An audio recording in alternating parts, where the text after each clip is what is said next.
According to Gallup, nearly 60% of Americans believe they haven't saved enough for their retirement.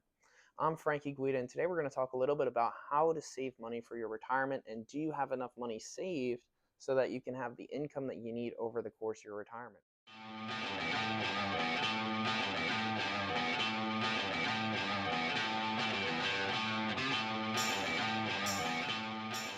Now, a lot of people are worried that they might not have the amount saved for their retirement and because there are a lot of issues out there. One of those issues, one of those concerns that we see all the time is inflation. Inflation can be a huge problem during your retirement because it can silently attack the purchasing power of the money that you have. In 30 years from now, you could have $100,000 of income that you need coming in that could turn to 200,000 in income coming in 30 years from now. So the same amount of money that you have right now isn't necessarily going to be the same that you need it to be in the future. You need to have your money, your income going up each year for inflation.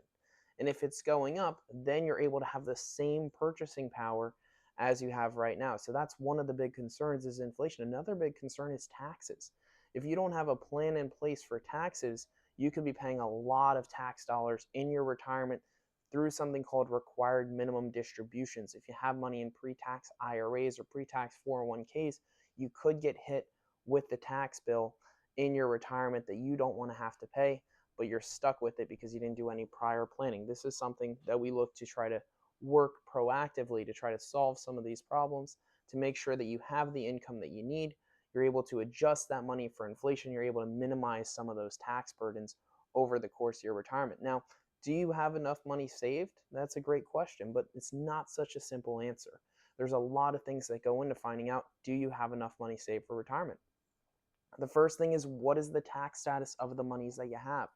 Is it IRA money? Is it 401k money? Is it Roth money? What type of monies do you have? Is it non-qualified? And after you know what types of monies that you have, you need to know what is it invested in? What are the returns that you're getting? What is the risk associated with the accounts? And then you have to look into what income options do you have? Do you have Social Security? What time are you planning to turn on the Social Security? How much income is that going to be able to provide for you? What about pensions? If you have a pension, how much income is that going to be able to provide for you? At what day are you going to be able to turn that on, or what year are you going to be able to turn on that pension? These are all things that you need to think about and factor in to your retirement plan to find out how much income you can make over the course of your lifetime. You want to be able to know if you need 50,000 of income, are you going to be able to get that 50,000 of income? Or are you going to be able to get more income? Maybe you can get 75,000 of income with the proper planning. It pays to know. It's very good to know what that income amount is and what options you have. And if you want to learn a little bit more about this, please feel free to click on the subscribe button below and we'll be able to talk more about this and some of the other information in our other videos as well.